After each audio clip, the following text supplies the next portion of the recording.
Hello everyone, मैं ममतेश गुप्ता। आज देखेंगे हम सी टेट के प्रीवियस पेपर की ज्योग्राफी वाली मैराथन। इससे पहले मैंने आपको पेडागोजी की मैराथन दे दी है। उसमें लगभग हमने 6 साल के प्रीवियस पेपर कंप्लीट किए थे। पिछले 6 साल में जो भी पेडागोजी से रिलेटेड क्वेश्चन पूछे गए हैं वो सारे कंप्लीट कर लिए थे। आज की मैराथन में हम ज्योग्राफी देखेंगे और इसके बाद हम हिस्ट्री देखेंगे और उसके बाद हम पॉलिटिकल साइंस एनसीईआरटी की मैराथन देखेंगे। आज की हम मैराथन में पिछले 5 साल में जो भी प्रीवियस पेपर में ज्योग्राफी से रिलेटेड क्वेश्चन पूछे गए हैं उन सभी को देखेंगे। हम 2024 से स्टार्ट करेंगे, उसके बाद 2023 के, उसके बाद 22 के, उसके बाद 21 के और उसके बाद 19 के। हम प्रीवियस पेपर के जितने भी ज्योग्राफी से रिलेटेड क्वेश्चन आए हैं उन सभी को देखेंगे। ठीक है, आइए स्टार्ट करते हैं। देखिए, इस क्वेश्चन नंबर 34 से स्टार्ट करते हैं। क्वेश्चन नंबर 34, पृथ्वी के चारों ओर फैली वायु की पतली परत को वायुमंडल कहते हैं। क्या चीज वायु को पृथ्वी के चारों ओर बनाए रखती है? ए है पृथ्वी का गुरुत्वाकर्षण बल, दूसरा है सूर्य की ऊष्मा, तीसरा है पृथ्वी पर चट्टान और महासागर, चौथा है चांद का गुरुत्वाकर्षण बल। तो 34 का जो सही आंसर हो जाएगा वो हो जाएगा पहला, पृथ्वी का गुरुत्वाकर्षण बल। ठीक है, आइए नेक्स्ट देखते हैं। देखो, इसमें बीच बीच में ज्योग्राफी के दे रखे हैं क्वेश्चन, तो हम केवल ज्योग्राफी कर रहे हैं तो ज्योग्राफी के ढूंढ ढूंढ कर सारे कर लेंगे। क्वेश्चन नंबर 36, हमारा सौर परिवार निम्नलिखित खगोलीय पिंडों से बना है। पहला है, हमारा सौर परिवार किन किन खगोलीय पिंडों से बना है। ठीक है, पहला है नक्षत्र मंडल, दूसरा ग्रह और सूर्य, दूसरा है उपग्रह, ग्रह, ध्रुव तारा, तीसरा है सूर्य, ग्रह, उपग्रह, क्षुद्र ग्रह और उल्का पिंड।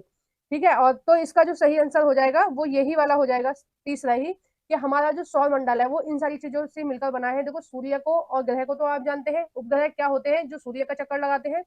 ठीक है, और क्षुद्र ग्रह जो मंगल और बृहस्पति की कक्षा में मिलते हैं। ठीक है, मंगल और बृहस्पति ग्रह के बीच में एक पट्टी है जिसमें क्षुद्र ग्रह है।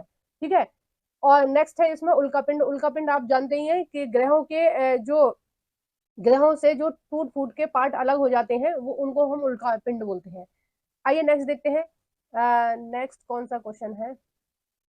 नेक्स्ट है 40, भारतीय उपमहाद्वीप में गंगा ब्रह्मपुत्र बेसिन की व्याख्या करने वाले कथनों का चयन करें। हमें ये देखना है कि इन ऑप्शनों में से कौन सा गंगा और ब्रह्मपुत्र बेसिन के बारे में सही है। तो पहला है, इस प्रदेश में शंकुधारी वन उगते हैं। दूसरा है, यह बेसिन उपोष्ण में स्थित है। सी है, इस क्षेत्र की जलवायु मुख्यतः मानसूनी है। डी है, बेसिन क्षेत्र में विभिन्न प्रकार की स्थलाकृतियां हैं। तो 40 का जो आपका सही आंसर हो जाएगा वो हो जाएगा दूसरा। देखो, इसके ऑप्शन थोड़े गड़बड़ा गए, तो ऑप्शन नंबर हो जाएगा दूसरे नंबर का, बी, सी और डी सही है। ठीक है, कौन कौन सा? बी, सी और डी सही है। और ए वाला क्यों गलत है? क्योंकि जो गंगा ब्रह्मपुत्र बेसिन है ये जो आपके क्षेत्र में आती है, ये उष्णकटिबंधीय के लगभग आती है।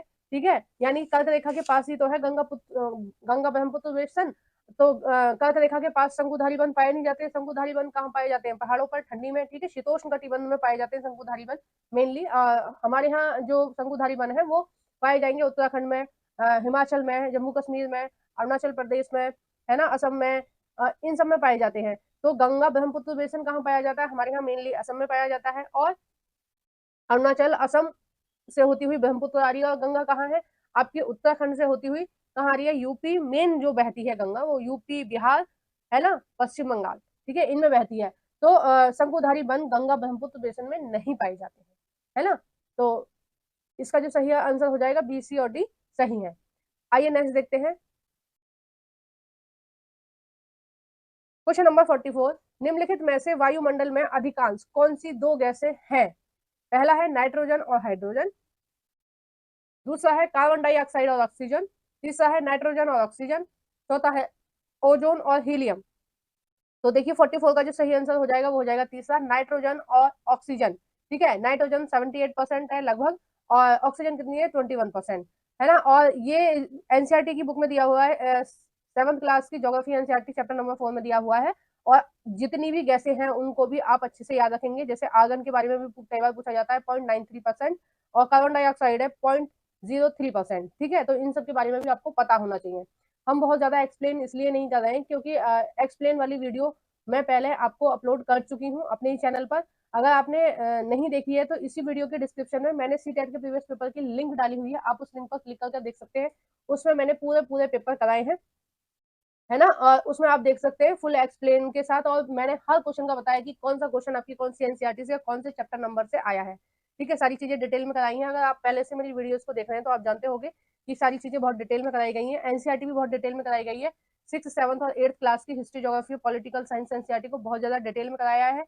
हर चैप्टर के क्वेश्चन आंसर भी कराए हैं आपके सीटेट के एग्जाम को ध्यान में रखते हुए। तो आपने अगर नहीं देखा है और कुछ आपको इंपोर्टेंट लग रहा है कि वो रह गया है, तो आप मेरा यूट्यूब चैनल ओपन कर प्ले लिस्ट वाले ऑप्शन पर क्लिक कर देख सकते हैं। ठीक है, और ये जो प्ले लिस्ट है ना, ये आप देख ही पा रहे होंगे कि इन प्ले लिस्टों में सारी आपको मिल जाएंगी जो भी एनसीईआरटी से रिलेटेड है।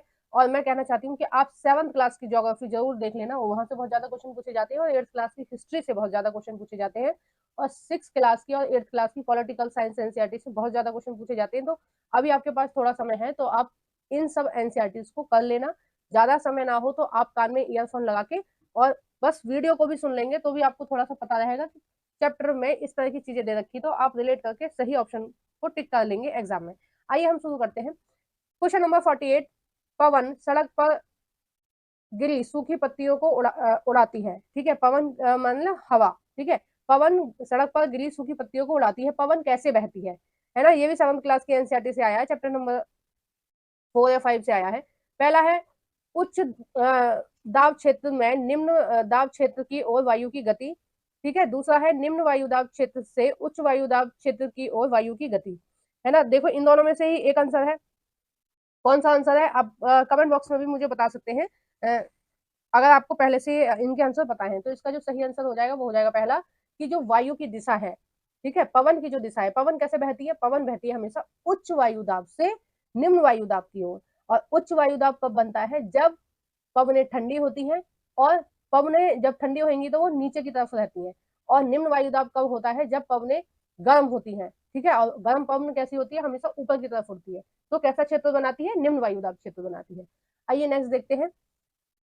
इसमें ढूंढ ढूंढ के देखने पड़ रहे हैं, ज्योग्राफी के एक लाइन से नहीं दे रखे हैं। और एग्जाम में जितने भी पीछे प्रीवियस पेपर है अभी आप करने वाले हो सारे, उनमें अगर हम देखते हैं तो सारे सीरियल वाइज लगे हुए हैं। क्वेश्चन नंबर 49, पृथ्वी पर उष्ण कटिबंधीय क्षेत्र सबसे अधिक ऊष्मा प्राप्त करते हैं, क्योंकि देखो उष्ण कटिबंधीय क्षेत्र पर सबसे ज्यादा ऊष्मा मिलती है, क्यों मिलती है, इसका कारण क्या है। देखिए थोड़ा सा हम देख लेते हैं। ये हमारी पृथ्वी है, ठीक है, ये 0 डिग्री अक्षांश है, ये 23.5 डिग्री उत्तर में है, और ये 23.5 डिग्री दक्षिण में कौन सी है, मकर रेखा। ऊपर वाली कौन सी है, कर्क रेखा। बीच वाली कौन सी, विषुवत रेखा। ठीक है, तो ये 0 डिग्री है। अब ये जो 3 लाइन है, और हमारा सूर्य कहाँ है, यहाँ पर हमारा सूर्य होगा, तो सूर्य की सीधी किरणें इन तीनों पर पड़ती हैं, तो यहाँ पर हमेशा गर्म वाला मौसम रहता है। आपने साउथ इंडिया का सुना होगा कि वहां पर कभी भी बहुत ज्यादा ठंड नहीं पड़ती है और बहुत ज्यादा गर्मी नहीं पड़ती है। उसका मेन कारण यही है कि वहाँ की जो जलवायु एक तो उष्ण कटिबंधीय है, तो ठंड इसलिए नहीं पड़ती है, और गर्मी इसलिए बहुत ज्यादा नहीं पड़ती है क्योंकि वो जो इलाके हैं वो ज्यादातर समुद्र के आसपास के हैं। ठीक है, क्योंकि वी शेप में है ना हमारा दक्षिण भारत, इसलिए। अब देखिए उष्ण कटिबंधीय क्षेत्र सबसे अधिक उष्मा प्राप्त करते हैं, क्यों, उष्मा सबसे अधिक क्यों प्राप्त करते हैं। पहला है यह स्थल रुद्ध है, दूसरा है यह महासागरों से घिरे हैं, तीसरा है दोपहर का सूर्य ठीक सर के ऊपर होता है, चौथा है यहाँ सूर्य की किरणें तिरछी होती हैं। तो इसका जो सही आंसर है वो है तीसरा। वो मैंने आपको पहले ही बता दिया कि यहाँ क्या होता है, सूर्य जो होता है वो सर के ऊपर होता है, ठीक है, दोपहर में। और तिरछी कहाँ कहाँ पड़ेंगी, तिरछी सूर्य की किरणें इधर पड़ेंगे 66.5 डिग्री उत्तर में और 66.5 डिग्री दक्षिण में। ठीक है, तो कर्क रेखा से हमारे जो भारत भारत है उसमें कौन कौन से क्षेत्र हैं, आपका जम्मू कश्मीर है ना, हिमाचल है, और ये उत्तर भारत के जितने भी प्रदेश हैं, ठीक है, यूपी को छोड़कर, यूपी बिहार को छोड़कर, यूपी बिहार राजस्थान को छोड़कर ऊपर वाले जितने भी प्रदेश हैं वो सारे किस में आएंगे, आपके शीतोष्ण कटिबंध में आएंगे। ठीक है, और नीचे वाले किस में आएंगे, उपोष्ण कटिबंध में आएंगे। आइए नेक्स्ट देखते हैं। देखो हमारा जो भारत है ना वो कहाँ है, देखो हमारा भारत लगभग इस तरह से है। ठीक है, इस तरह से है हमारा भारत, यानी कि ऊपर के जो प्रदेश हैं वो आएंगे आपके शीतोष्ण में, नीचे के जो प्रदेश हैं वो आएंगे उपोष्ण कटिबंध में। तो उपोष्ण कटिबंध में कौन सा आ जाएगा, गुजरात आ जाएगा, महाराष्ट्र आ जाएगा, आपका कर्नाटक आ जाएगा, केरल आ जाएगा, तमिल आ जाएगा, और आंध्र प्रदेश आ जाएगा, पश्चिम बंगाल आ जाएगा, है ना, और मध्य प्रदेश भी आएगा। ठीक है, आइए नेक्स्ट देखते हैं क्वेश्चन नंबर 50। एक ग्लोब पर खींची गई रेखाओं को अक्षांश और देशांतर के रूप में जाना जाता है। ठीक है, अक्षांश कौन सी रेखाएं होती हैं, जैसे ये ग्लोब है तो इस तरह की जो रेखाएं होती हैं, ठीक है, इस तरह के जो कर्व में रेखाएं होती हैं वो होती हैं आपकी देशांतर, और इस तरह से जो लेटी रेखाएं होती हैं वो होती हैं अक्षांश। ठीक है, जो ग्लोब पर काल्पनिक रेखाएं खींची गई हैं उनको देशांतर अक्षांश बोलते हैं। ये रेखाएं किस उद्देश्य को पूरा करती हैं? पहला है ग्लोब पर डिजाइन बनाने के लिए, मतलब ग्लोब पर डिजाइन बनता हुआ अच्छा लगता है इसलिए।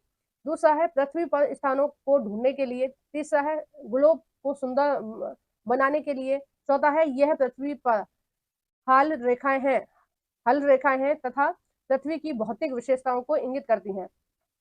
तो 50 का जो सही आंसर हो जाएगा वो हो जाएगा दूसरा, कि अगर हमें कोई भी स्थान ढूंढना है तो उसके लिए हमें ये दोनों हेल्प करती हैं। अब जैसे हमारा भारत है, ठीक है, तो हम देखेंगे इस अक्षांश पर इस देशांतर से इस देशांतर पर हमारा भारत स्थित है, तो हम यहाँ से आराम से देख सकते हैं। ठीक है, आइए नेक्स्ट देखते हैं। नेक्स्ट है क्वेश्चन नंबर 53। निम्नलिखित में से कौन सा कथन वर्तमान समय के संसाधन उपलब्ध के संदर्भ के साथ सतत पोषणीय विकास में सहायता करता है? अब देखिए कौन सा इसमें ऑप्शन ऐसा है जो सतत पोषणीय विकास में सहायता करेगा। तो एक ऑप्शन तो हमें चुनना नहीं है, क्योंकि हमने नीचे देख लिया है कि तीन तीन ऑप्शन सही है। ठीक है, तो कोई एक ही गलत है, जो एक गलत है हमें उसे छांट लेना, तो तीन हमें अपने आप सही मिल जाएंगे। अब देखिए ए है, ए ऑप्शन में दे रखा है संसाधनों की खपत को घटाना, यानी कि जो संसाधन हम यूज कर रहे हैं उनको थोड़ा अगर कम कम यूज करें तो सतत पोषणीय विकास में हमें हेल्प मिलेगी, है ना, ये बिल्कुल सही हो जाएगा। बी है संसाधनों के उपयोग में वृद्धि। अब देखो ज्यादा से ज्यादा हम डीजल का यूज करेंगे, कोयले का यूज करेंगे, खनिजों का यूज करेंगे तो क्या होगा, संतुलन बिगड़ जाएगा। उसकी वजह से ही आजकल संतुलन बिगड़ा हुआ है। ठीक है, तो ये वाला ही गलत हो जाएगा, लेकिन सही ऑप्शन हम सारी देखेंगे। सी है संसाधनों का पुनः चक्रण, यानी कि उनको संसाधनों को कम कम यूज करो और हिसाब से यूज करो, जहां बहुत ज्यादा जरूरत है वहां यूज करो, ताकि उनको चक्रण के लिए समय मिल सके। ठीक है, यानी कि नए संसाधन बनने में जो टाइम लगता है वो उनको पूरा समय मिल सके। डी है वस्तुओं का पुनः उपयोग, यानी कि रिसाइकिल कर करके हमें बार बार उन चीजों को यूज करना चाहिए। जैसे पॉलिथीन है, ठीक है, तो उनको हमें कबाड़ी वाले को बेच देना चाहिए, फिर रिसाइकिल होकर और पॉलिथीन मिल जाएंगे, तो इससे प्रदूषण भी कम होगा और हमारे जो संसाधन है वो जल्दी से खत्म नहीं होंगे। तो 53 का जो सही आंसर हो जाएगा वो हो जाएगा ए, सी और डी सही है। आइए नेक्स्ट देखते हैं क्वेश्चन नंबर 55। क्या चीज किसी वस्तु अथवा पदार्थ को संसाधन बनाती है? यानी कौन सी चीज किसी पदार्थ को या किसी वस्तु को संसाधन बनाती है? ठीक है, मेनली इसमें यही दे रखा है कि संसाधन की परिभाषा क्या है। पहला है शुद्धिकरण, यानी कि वो कितनी शुद्ध है, इससे वो संसाधन बन जाती है। दूसरा है उपयोगिता या प्रयोज्यता। तो इसका जो सही आंसर होगा वो यही होगा कि जो वस्तु हम जिस वस्तु का हम जितना प्रयोग कर रहे हैं वो हमारे लिए उतनी ही मूल्यवान हो जाती है। ठीक है, अब जैसे हम रोज में बहुत सारे संसाधनों का यूज करते हैं, जैसे लकड़ी का यूज करते हैं, हमारा बेड है लकड़ी का, हमारी टेबल है, सोफा है, चेयर है ना, अलमीरा है, बहुत सारी चीजें हमारे यहाँ पर जो लकड़ी से बनी हुई है। अब जैसे हम लोहे का बहुत ज्यादा प्रयोग करते हैं, कूलर है, फ्रिज है, ठीक है, वॉशिंग मशीन है, कहीं ना कहीं इसमें लोहे की चीजें लगी हुई है। प्लास्टिक से भी बने बहुत सारे उपकरण है हमारे यहाँ पर। तो किसी भी संसाधन में कितनी उपयोगिता है और वो हमें कितना ज्यादा लाभ पहुंचा रही है, इस बात पर निर्भर करता है कि वो संसाधन हमारे लिए कितना ज्यादा इंपॉर्टेंट है। ठीक है, आइए नेक्स्ट देखते हैं क्वेश्चन नंबर 56। प्रेरी को देखो, प्रेरी जो है वो घास का मैदान का नाम है, और प्रेरी घास का मैदान कहाँ है? प्रेरी घास का मैदान है आपका उत्तरी अमेरिका में। ठीक है, उत्तरी अमेरिका में प्रेरी घास का मैदान, और ये एक शीतोष्ण कटिबंध है। ठीक है, क्योंकि आपको पता ही है कि जो आपका उत्तरी अमेरिका है उसका जो आधा भाग है वो कहाँ आएगा, आपका शीतोष्ण कटिबंध में आएगा, है ना। तो प्रेरी कैसा घास का मैदान है?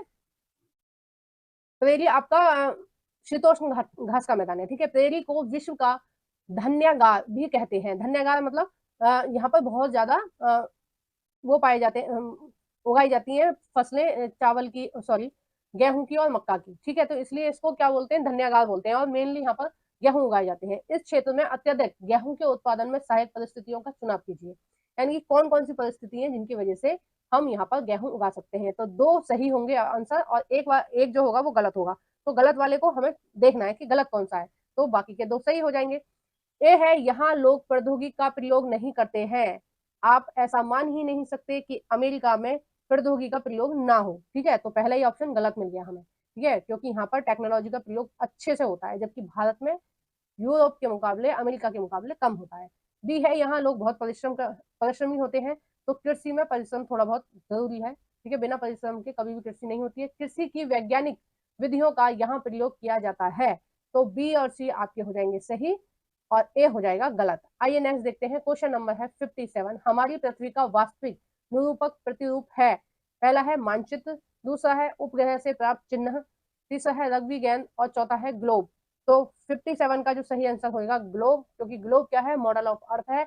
जैसी हमारी पृथ्वी देखने में लगती है सैटेलाइट तस्वीरों से, जैसी हमारी पृथ्वी दिखती है, ठीक है, उसी के जैसी ही ग्लोब तैयार करी गई है, वो उस तरह का ही मॉडल तैयार किया गया है पृथ्वी का, जैसे वो वास्तव में दिखती है, और उसको हम क्या बोलते हैं, उसको हम ग्लोब बोलते हैं।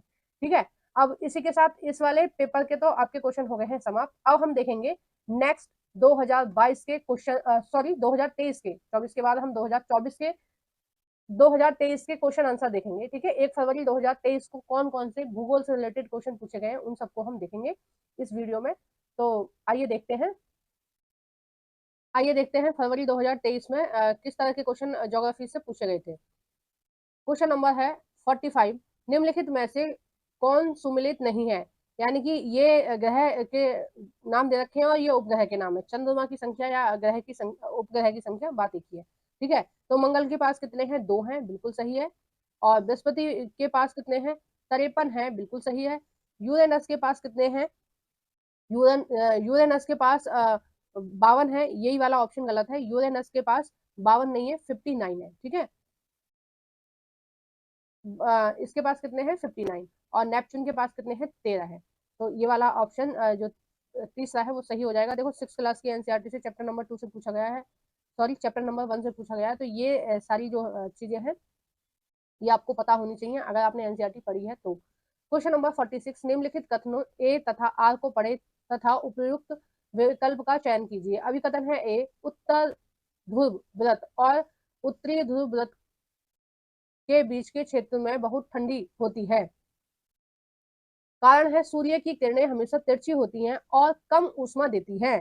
तो 46 का जो सही आंसर हो जाएगा वो हो जाएगा ए और आर दोनों सही हैं। आर ए की सही व्याख्या करता है, क्योंकि वहां पर सूर्य की जो किरणें हैं वो तिरछी पड़ती हैं। देखो ये किसकी बात कर रहे हैं वो हम देख लेते हैं। ये है 0 डिग्री अक्षांश, यह है 23.5 डिग्री उत्तर में कर्क रेखा, और यह है 23.5 डिग्री दक्षिण में मकर रेखा। ठीक है, ये कितना है 23.5 डिग्री उत्तर में और 23.5 डिग्री दक्षिण में। और सूर्य की किरणें जो है वो यहाँ पर सीधी पड़ती हैं, और तिरछी कहाँ पर पड़ती हैं, ये दक्षिणी ध्रुव पर और उत्तरी ध्रुव पर। ठीक है, तो ये यहाँ पर यही चीज कह रहे हैं कि इसलिए बहुत ज्यादा ठंडी पड़ती है, क्योंकि उत्तरी ध्रुव व्रत तथा उत्तरी ध्रुव व्रत और उत्तरी ध्रुव के बीच में बहुत ज्यादा ठंडी पड़ती है। आइए नेक्स्ट देखते हैं क्वेश्चन नंबर 47, सूर्य पूर्व में उदय होता है क्यों होता है पूर्व में उदय। पहला है पृथ्वी पूर्व से पश्चिम की ओर चक्कर लगाती है। देखो ये भी 6 क्लास की एनसीईआरटी से पूछा है, चैप्टर नंबर 2 से पूछा है ना।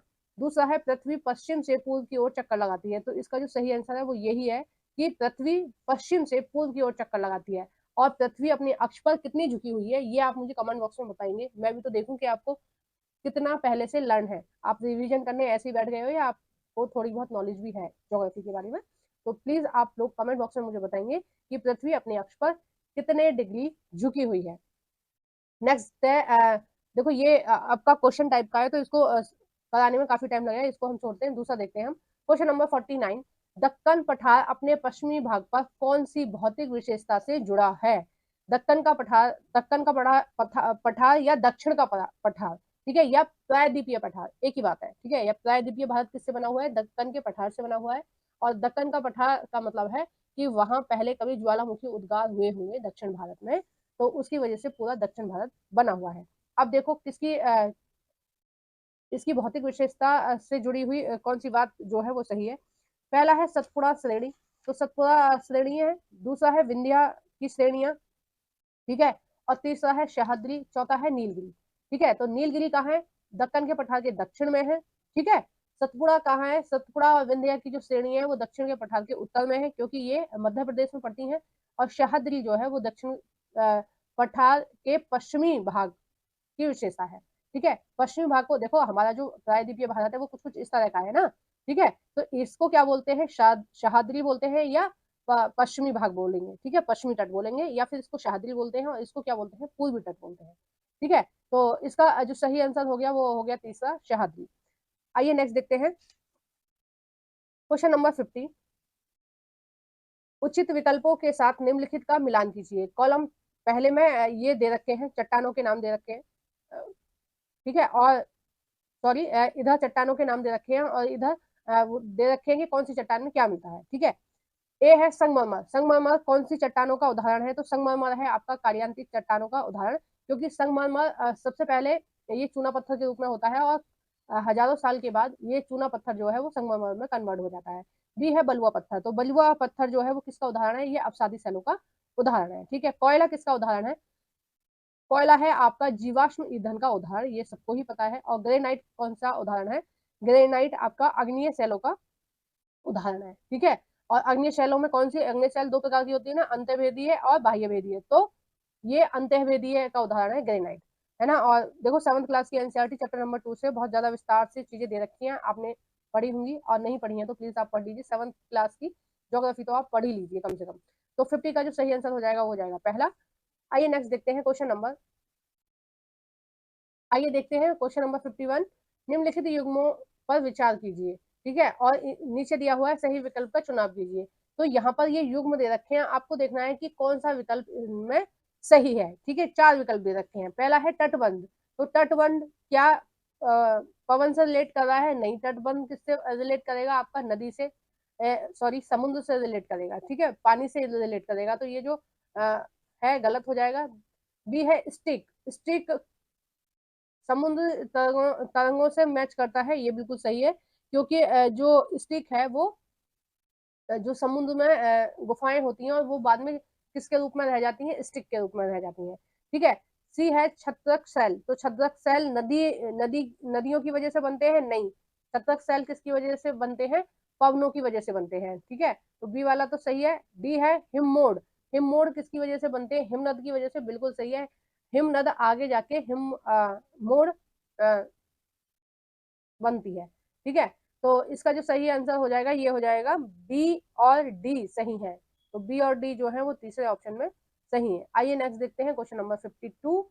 लद्दाख की जलवायु अत्यधिक शीतल और शुष्क है, निम्नलिखित में से कौन सा कारक इसके लिए उत्तरदायी है? यानी कि वो जो शीतल और शुष्क है उसकी वजह क्या है? पहला है अक्षांश, अक्षांश की वजह से। दूसरा है ऊंचाई की वजह से। तीसरा है वायु दाब एवं पवने। और चौथा है समुद्र से दूरी। तो 52 का जो सही आंसर हो जाएगा वो हो जाएगा आपका दूसरा, ऊंचाई। ऊंचाई की वजह से वहाँ का जो स्थान है वो बहुत ज्यादा ठंडा है। अगर हम लद्दाख की बात करें तो पूरे वर्ल्ड में जितने भी ठंडे स्थान है उनमें से एक स्थान हमारे भारत में है। भारत में कौन सा है? लद्दाख। काफी ऊंचाई पर होने की वजह से यहाँ पर काफी ज्यादा ठंडी होती है। ठीक है, और ठंड होती है इसलिए मतलब हर समय जो टेम्परेचर होता है वो माइनस में ही होता है।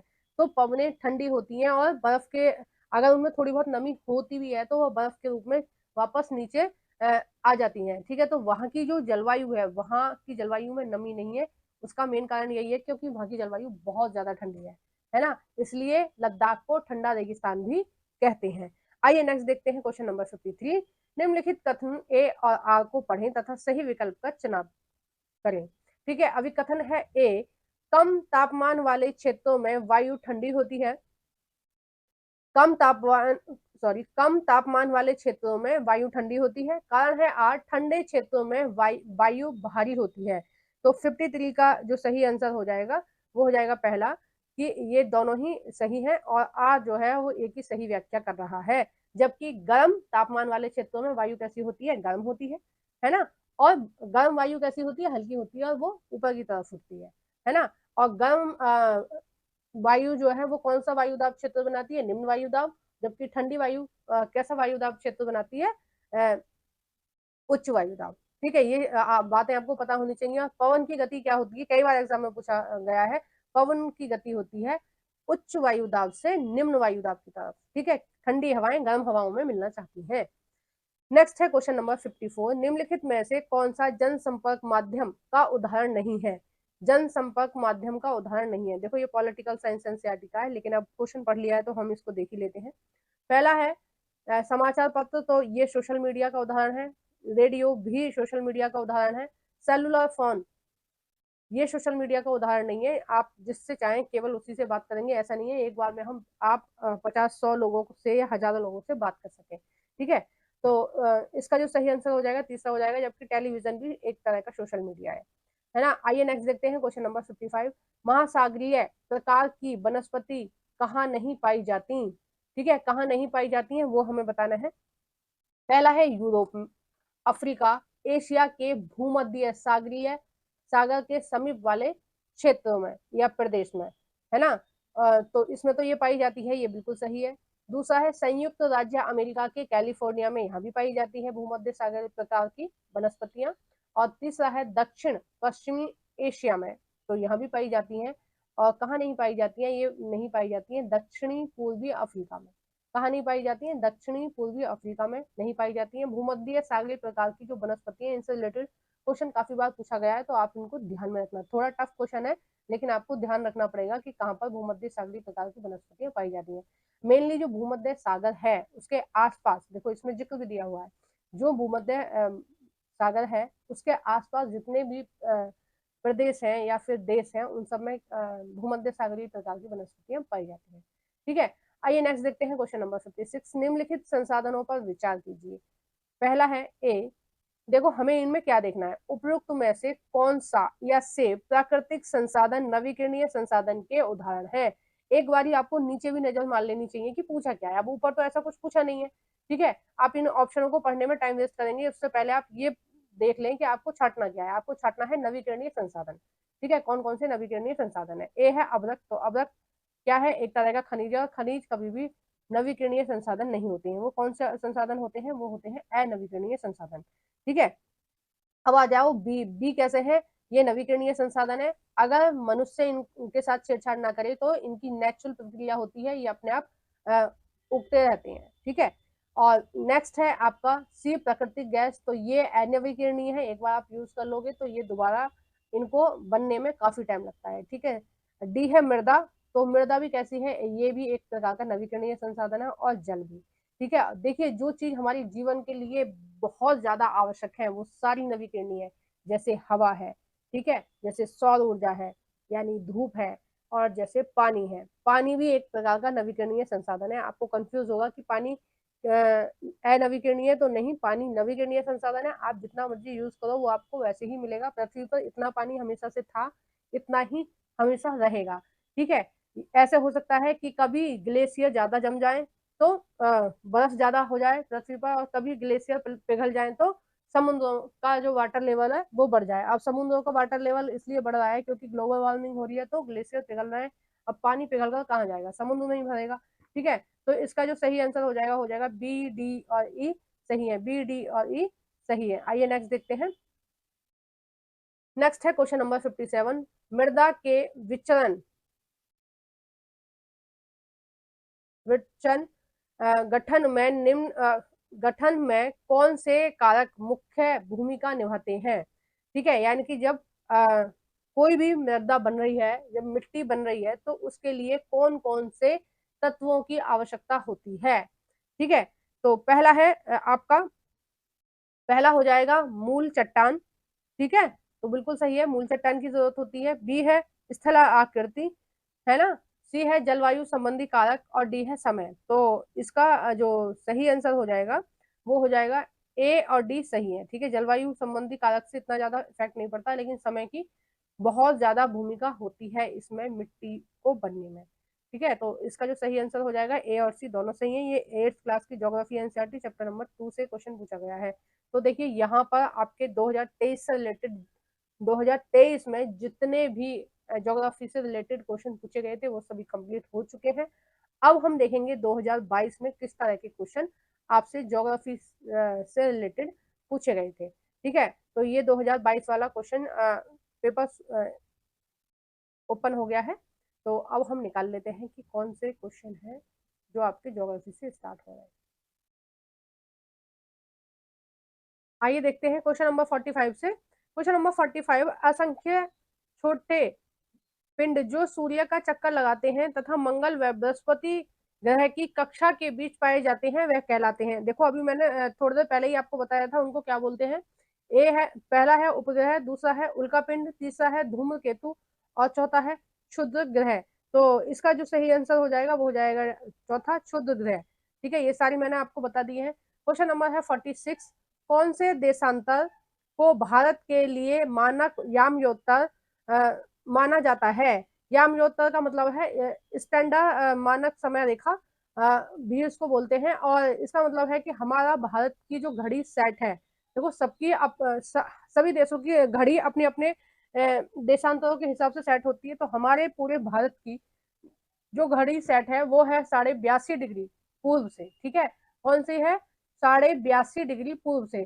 कहीं कहीं इसको ऐसे भी लिखा हुआ देख सकते हैं आप, 82 डिग्री 30 मिनट। ठीक है, कितना? 30 मिनट भी लिखा हुआ आप कहीं कहीं इसको देख सकते हैं। आइए नेक्स्ट देखते हैं क्वेश्चन नंबर 47।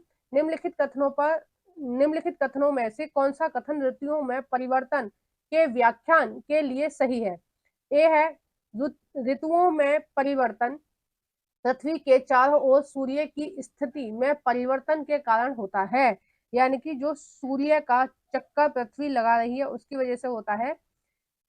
बी है, जब उत्तरी गोलार्ध सूर्य की तरफ झुका होता है तब कर्क रेखा वाले क्षेत्र में ऊष्मा अधिक होती है और गर्मी के मौसम का अनुभव होता है। बिल्कुल सही है कि जब उत्तरी गोलार्ध झुका होगा तो उत्तरी गोलार्ध में क्या है? कर्क रेखा है, तो कर्क रेखा में ऊष्मा अधिक मिलेगी तो मौसम में गर्मी अनुभव होगी। अगर दक्षिणी गोलार्ध सूर्य की तरफ झुका है तो दक्षिणी गोलार्ध में गर्मी महसूस होगी।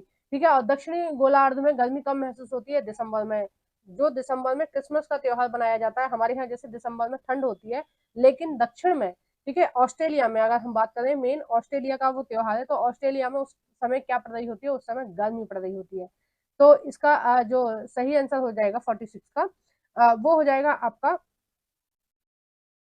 सॉरी 47 का जो सही आंसर हो जाएगा वो हो जाएगा केवल दूसरा सही है, पहला सही नहीं है। ठीक है, नेक्स्ट है आपका क्वेश्चन नंबर 48। जब ग्रीनविच पर 2 अपराह्न यानी पीएम का समय हो तो 15 डिग्री पश्चिम में क्या बजा होगा? 15 डिग्री का मतलब क्या हो गया? एक एक घंटा बराबर 15 डिग्री।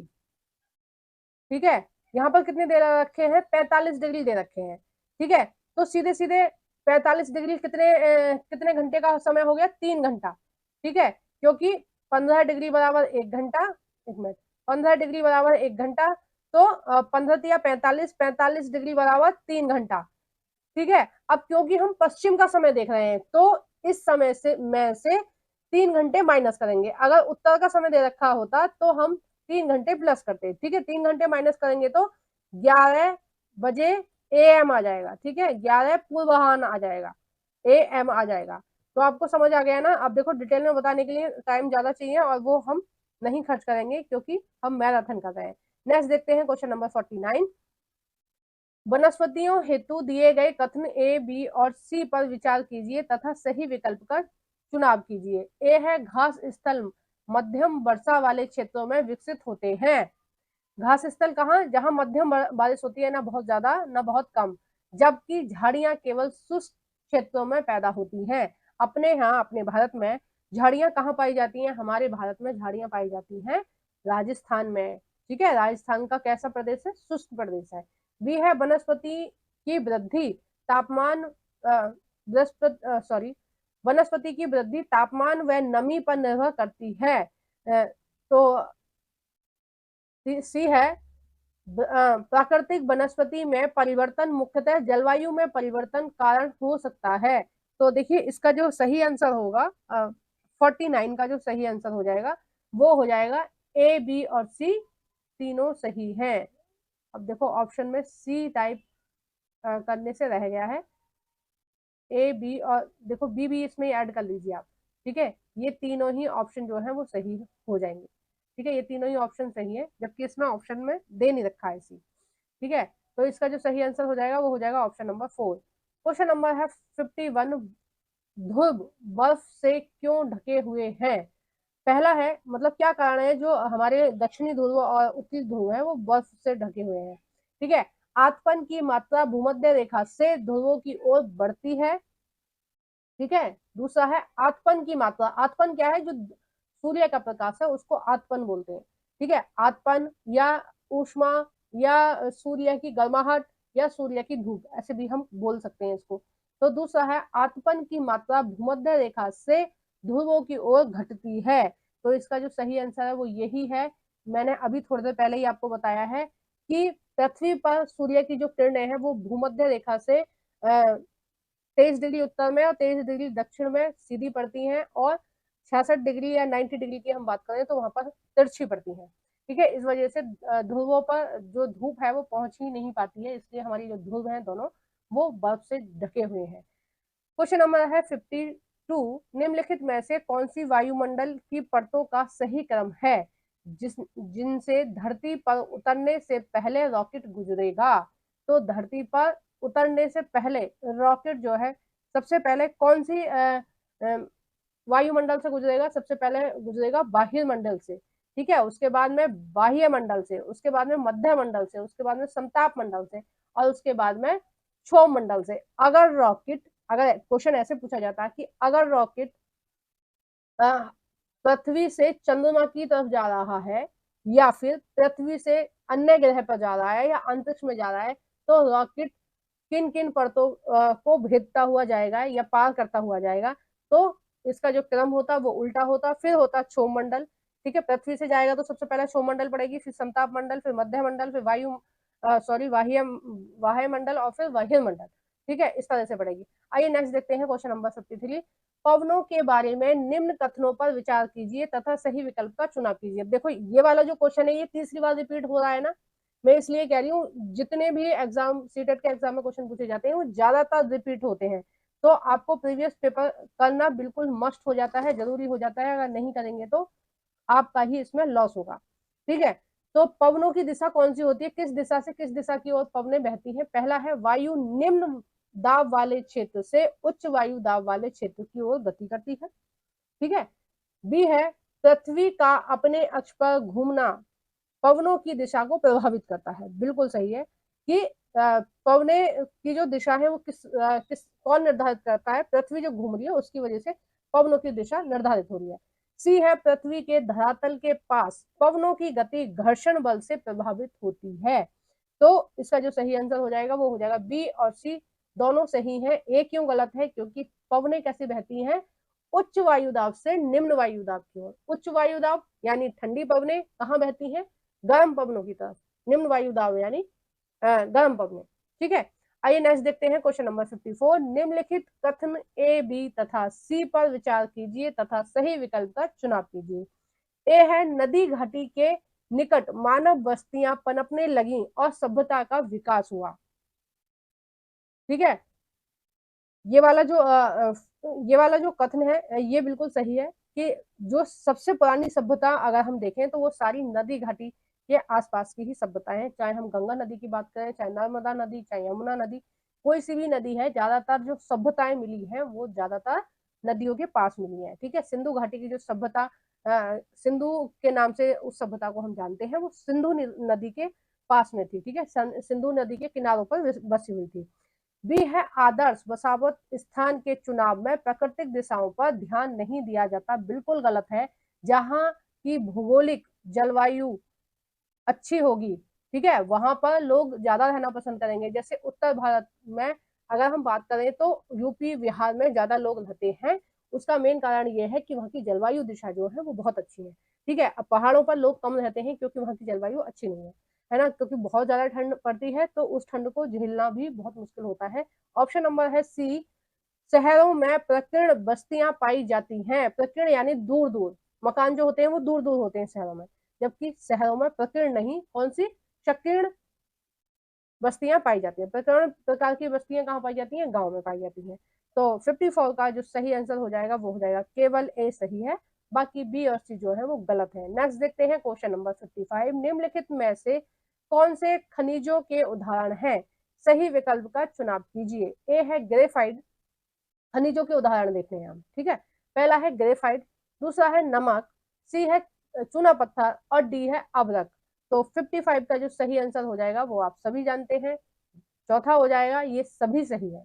ठीक है, आइए नेक्स्ट देखते हैं क्वेश्चन नंबर 56। निम्नलिखित में से कौन सा या से ऊर्जा के स्रोत उष्णकटिबंधीय देशों के लिए अधिक उपयुक्त हैं तथा, ठीक है ये टाइपिंग मिस्टेक है, तथा प्राकृतिक पर्यावरण को बचाते हैं एवं सुरक्षित रखते हैं। ठीक है, तो कौन से जो है वो उष्णकटिबंधीय क्षेत्र ऊर्जा कौन से ऊर्जा स्रोत हैं जो उष्णकटिबंधीय क्षेत्रों के लिए अधिक अच्छे हैं। अब उष्णकटिबंधीय क्षेत्रों के बारे में बोला गया है। तो उष्णकटिबंधीय क्षेत्र कैसा होता है, जहां पर धूप प्रॉपर मात्रा में होती है। ठीक है, धूप होगी तो वहां पर हवा भी प्रॉपर मात्रा में होगी, है ना। जब खिली धूप निकलेगी तो हवा भी चलेगी, है ना, तो मौसम भी ठीक ठाक रहेगा। तो देखिए, उष्णकटिबंधीय क्षेत्रों के लिए कौन से सही रहते हैं। पहला तो सी वाला हो जाएगा और डी वाला हो जाएगा। इस तरह की अगर हम ऊर्जा का प्रयोग करें तो वो हमारे लिए ज्यादा बेनिफिशियल होगा, जो भी उष्णकटिबंधीय क्षेत्र या देश की श्रेणी में आते हैं। तो हमारा देश भी आता है, तो हमारे देश में जो पवन ऊर्जा है वो कौन कौन से स्टेट में पाई जाती है। पवन ऊर्जा और सौर ऊर्जा मेनली जो प्रयोग होती है। देखो, पवन ऊर्जा हमेशा तटीय प्रदेशों में यूज होगी, क्योंकि पवनों की जो गति होती है वो सबसे अच्छी कहाँ होती है, वो तटीय क्षेत्रों में। कौन कौन से हैं तटीय क्षेत्र, तटीय प्रदेश हमारे देश में? राजस्थान, गुजरात, है ना। राजस्थान में पवन ऊर्जा का काफी अच्छा है। तटीय प्रदेश नहीं है, लेकिन पवन ऊर्जा वहां पर काफी अच्छा काम करती है।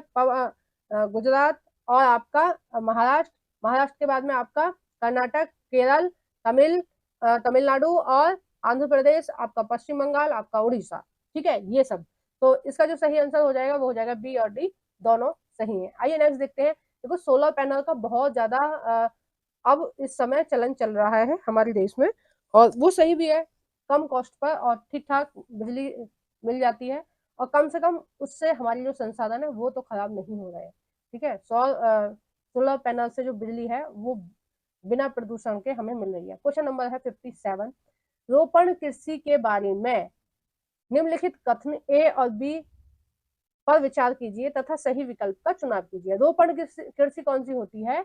जिन फसलों की पौध लगाई जाती है। कौन कौन सी फसलों की पौध लगाई जाती है?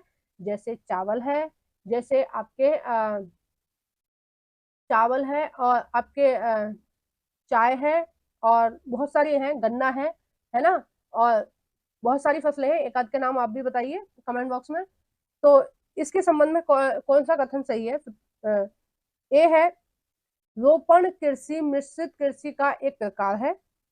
ठीक है, तो ये गलत है, ये एक वाणिज्यिक कृषि का प्रकार है। रोपण कृषि किसका प्रकार है? वाणिज्यिक कृषि का, मिश्रित कृषि का नहीं है। बी है, रोपण कृषि के मुख्य क्षेत्र विश्व के उष्णकटिबंधीय प्रदेशों में पाए जाते हैं। बिल्कुल सही है। तो इस प्रकार की जो फसलें होती हैं वो उष्णकटिबंधीय क्षेत्रों में पाई जाती हैं, क्योंकि उनको प्रॉपर धूप की जरूरत होती है, प्रॉपर नमी की जरूरत होती है ना। चावल हमारे यहाँ कहाँ उगाया जाता है? जहाँ पर जो एटमोसफेयर है, जो जलवायु है, वहां पर नमी है। ठीक है, ज्यादातर कहाँ उगाया जाता है? बिहार में और आपके उड़ीसा में। ठीक है, आइए नेक्स्ट देखते हैं। Question number 58। निम्नलिखित में से कौन सा वाक्य पूर्व ग्रह, अच्छा ये तो आपका पेडागोजी से रिलेटेड हो गया, ये सारी पेडागोजी से रिलेटेड हो जाएंगे क्वेश्चन। अब हम देखेंगे 2021 में आपके एग्जाम में कौन कौन से क्वेश्चन पूछे गए थे ज्योग्राफी से। ठीक है, तो आइए हम स्टार्ट कर लेते हैं 2021 वाला पेपर, जो हुआ था 30 दिसंबर 2021 को। तो 2021 में कौन कौन से आपके पेडागोजी से रिलेटेड क्वेश्चन पूछे गए थे। Question number 45। निम्नलिखित कथनों में से मानचित्र के संदर्भ में कौन सा कथन सही है? तो मानचित्र के संदर्भ में जो कथन सही है वो हमें देखना है। ए है, मानचित्र के 3 घटक हैं, दूरी, समय और चिन्ह या प्रतीक। तो ये वाला तो गलत हो जाएगा, क्योंकि समय नहीं है। ठीक है, समय नहीं है, इसमें दिशा आएगा। दूरी, दिशा और चिन्ह या प्रतीक हम बोल सकते हैं। बी है, जब बड़े क्षेत्र फल वाले भाग जैसे महाद्वीप या देशों को कागज पर दिखाना होता है, तब हम छोटे पैमाने वाले मानचित्र का उपयोग करते हैं। बिल्कुल सही बात है कि आपको बहुत सारा एरिया एक छोटे से कागज के टुकड़े पर दिखाना है, पूरा संसार एक कागज के टुकड़े पर दिखाना है, तो आप छोटे पैमाने का यूज करेंगे। ठीक है, यानी छोटे पैमाने का यूज करेंगे, क्योंकि एक ही पेपर पर सारी चीज आ जाएगी। ठीक है, अगर वहीं आपको कोई कोई एक क्षेत्र यानी कोई एक शहर का आपको दिखाना है उसी कागज के टुकड़े पर, तब आप बड़े पैमाने का प्रयोग करेंगे। देखो, कागज A4 साइज का है, A4 साइज पे आप महाद्वीपों को दिखाएंगे और उसी पेपर पर केवल अपने शहर को दिखाएंगे। तो जब अपने शहर को दिखाएंगे तो बड़े पैमाने का यूज करेंगे, और जब आप पूरे दुनिया को दिखा रहे हैं तो छोटे पैमाने का यूज करेंगे। जितना ज्यादा चीजें आप एक ही कागज पर दिखाएंगे उतने ही ज्यादा छोटे पैमाने का यूज करेंगे। ठीक है, सी है जब एक छोटे क्षेत्रफल वाले भाग जैसे गांव या हर कस्बा को कागज पर दिखाना होता है तब हम बड़े पैमाने वाले मानचित्र का प्रयोग करते हैं। अब देखो मानचित्र आपको देखना आता होगा तो आप समझ पा रहे होंगे कि पैमाने का इस्तेमाल कैसे होता है। ठीक है, तो इसका जो सही आंसर हो जाएगा वो हो जाएगा बी और सी दोनों सही हैं। ए क्यों गलत है वो मैंने बता दिया, समय नहीं होता है मानचित्र को मापने के लिए, समय की आवश्यकता नहीं होती है। दूरी, दिशा और चिन्ह की आवश्यकता होती है। चिन्ह क्या होते हैं, जैसे जो कुएं हैं उनको अलग चिन्ह से दिखाया जाता है, और जैसे आपकी बस रेलवे लाइन है उसको अलग, और जो सड़कें होती हैं उसको अलग चिन्हों से दिखाया जाता है ना। आपकी नदियों को अलग चिन्ह से दिखाया जाता है, वो वाली चीज है ना। नेक्स्ट देखते हैं क्वेश्चन नंबर 46। निम्नलिखित लक्षणों के आधार पर महाद्वीपों की पहचान कीजिए। अब देखो ये महाद्वीप दे रखे हैं और ये लक्षण दे रखे हैं, आपको पता करना है कि कौन से महाद्वीप की बात हो रही है। ए है विषुवत इस महाद्वीप के लगभग मध्य से होकर गुजरता है या गुजरती है। ठीक है। बी है इस महाद्वीप का बहुत बड़ा भाग उत्तरी गोलार्ध में स्थित है। ऑप्शन में देख लेते हैं, पहला है उत्तरी अमेरिका, दूसरा है दूसरा है एशिया, तीसरा है अफ्रीका, चौथा है दक्षिण अमेरिका। तो 46 का जो सही आंसर हो जाएगा वो हो जाएगा तीसरा, अफ्रीका। अफ्रीका महाद्वीप एकमात्र ऐसा महाद्वीप है जहां से तीनों लाइन गुजरती है। कौन कौन सी? विषुवत जो लगभग मध्य से होकर गुजरता है, उत्तर में उसके कर्क रेखा भी गुजरता है और दक्षिण से उसका मकर रेखा भी गुजरता है। ऑस्ट्रेलिया एक ऐसा अकेला महाद्वीप है जिससे होकर मकर रेखा उसके बीचों बीच से होकर निकलती है। कौन सी? मकर रेखा, ध्यान रखना कौन सी रेखा? मकर रेखा, उससे होकर गुजरती है। और एशिया महाद्वीप में, जो एशिया महाद्वीप है उसमें भारत के पास से कौन सी रेखा निकलती है? कर्क रेखा निकलती है। तो ये छोटी छोटी जानकारियां ये आपको याद रखनी पड़ेंगी क्योंकि ये एग्जाम में पूछी जाती हैं। ऑस्ट्रेलिया का भी एक बार सीटेट में पूछा गया था और अफ्रीका का ये क्वेश्चन है, और पहले भी एक दो क्वेश्चन पूछे गए हैं, तो मैंने सारी क्लियर कर दी आपको एक साथ। क्वेश्चन नंबर 47, निम्नलिखित में से कौन सा पृथ्वी के ताप कटिबंध तथा शीत कटिबंध का अनुक्रम सही तरीके से रखा गया है, यानी कि कटिबंधों के आधार पर लगाया गया है। अब पहले हम उसका कटिबंध का चित्र देखेंगे, फिर आपको समझ में आएगा कि किस हिसाब से लगाना है। ठीक है, अब देखिए ये है आपका 0 डिग्री अक्षांश। ठीक है, इसके 23 डिग्री उत्तर में कर्क रेखा, 23 डिग्री दक्षिण में मकर रेखा। तो ये कौन सा हो गया? ये पूरा जो भाग है ये हो गया आपका शीतोष्ण कटिबंध। ठीक है, अब इसके ऊपर एक और लाइन है, एक मिनट मैं दूसरा कलर ले लेती हूँ ताकि आपको समझने में आसानी रहे। अब देखो ये 66 डिग्री वाली रेखा आ गई, 66.5 डिग्री वाली उत्तर में, 66.5 डिग्री वाली दक्षिण में। ठीक है, तो ये कौन सा हो गया? ये जो बीच का है ये हो गया शीतोष्ण कटिबंध, उत्तर में भी और दक्षिण में भी। और इसके ऊपर कौन सा है? 90 डिग्री व्रत है, तो 90 डिग्री व्रत है, तो वो कौन सा हो गया? वो हो गया आपका शीत कटिबंध। ठीक है, ये कौन सा होगा? शीतोष्ण, शीतोष्ण उत्तर में दक्षिण में, और इससे ऊपर हो गया शीत कटिबंध। अब हमें अनुक्रम से लगाना है, ठीक से लगाना है। तो आइए देखते हैं। ए है उष्ण कटिबंध, दक्षिणी शीतोष्ण कटिबंध तथा शीत कटिबंध। तो बिल्कुल सही लगा हुआ है। देखो उष्ण कटिबंध, दक्षिण शीतोष्ण कटिबंध और दक्षिण शीत कटिबंध नीचे वाला लगा हुआ है। बी है उपोष्ण कटिबंध, उत्तरीय शीतोष्ण कटिबंध, यानी कि पहले इन्होंने इसकी बात करी है उष्ण कटिबंध, फिर इसकी बात करी है शीतोष्ण कटिबंध, फिर इसकी बात करी है शीत कटिबंध। बिल्कुल ठीक है। ठीक है, थर्ड वाला सी वाला देखते हैं, दक्षिणी शीतोष्ण कटिबंध। अब देखो इन्होंने बीच में से ले लिया है, दक्षिणी शीतोष्ण कटिबंध, फिर उष्ण कटिबंध, फिर शीत कटिबंध। तो शीत कटिबंध थोड़ी ना आएगा, उसके बाद तो कौन सा आएगा? या तो शीतोष्ण कटिबंध रखना चाहिए था इनको, या फिर ये दक्षिण शीतोष्ण कटिबंध हटा देना चाहिए। ठीक है, तो क्रम इसमें नहीं जा रहा है, इन दोनों में जा रहा है, तो इसके जो सही आंसर हो जाएंगे ए और बी दोनों सही है। आइए नेक्स्ट देखते हैं क्वेश्चन नंबर 48, देशांतर के संदर्भ में निम्नलिखित कथनों में से कौन सा कथन सही है? देशांतर के संदर्भ में। ठीक है, देशांतर कौन सी रेखाएं होती हैं? आपको बताइए, ग्लोब पर जो खड़ी रेखाएं होती हैं उन्हें हम देशांतर कहते हैं। ये इस तरह से कर्व लाइन में होती हैं और इनसे ही हमारा किसी भी देश का टाइम निर्धारण होता है। ठीक है, टाइम का निर्धारण किससे होता है? देशांतरों से। अब देखते हैं, ए है देशांतर काल्पनिक अर्धवृत्त रेखाएं हैं जिनकी त्रिज्या समान है। ठीक है, और बी है मुख्य याम्योत्तर पृथ्वी को दो बराबर भागों में विभाजित करती है, उत्तरी गोलार्ध और दक्षिणी गोलार्ध। ठीक है, तो ये मुख्य यामयोत्ता नहीं करती है दो बराबर भागों में, उत्तरी गोलार्ध और दक्षिणी गोलार्ध में देशांतर नहीं करता है। कौन क्या करता है, 0 डिग्री अक्षांश करते हैं, जिसको हम क्या बोलते हैं, भूमध्य रेखा, विषुवत वृत्त या इक्वेटर भी बोलते हैं। सी है 180 डिग्री पूर्व एवं 180 डिग्री पश्चिम यामयोत्तर ग्लोब पर एक दूसरे के विपरीत है। ठीक है, तो ये वाला ऑप्शन जो है ये गलत हो जाएगा। एक दूसरे के विपरीत नहीं है, एक ही रेखा है। ठीक है, एक ही रेखा है। देखो कौन सी रेखा है, मैं 1 मिनट आपको बता देती हूँ। ये आपका ग्लोब हो गया। ठीक है, हमेशा मेरे से टेढ़ा ही बनता है, उसके लिए मैं माफी चाहती हूँ। तो 180 डिग्री जो यामयोत्तर है वो यहाँ से गुजारा गया है। किस आधार पर गुजारा गया है, सूर्य की किरणों के आधार पर गुजारा गया है। ठीक है, तो ये कौन सा है, 180 वाला जो है वो बिल्कुल पूर्व में है। अब अगर पृथ्वी जो है वो सूर्य के सामने है तो इधर की तरफ दिन होगा और दूसरी साइड क्या होगा, रात हो जाएगी, है ना। दूसरी साइड रात होगी ना, तो ये एक ही रेखा है जिसको 180 डिग्री पूर्व या 180 डिग्री पश्चिम जो है वो एक ही रेखा है, दो अलग अलग रेखाएं नहीं है।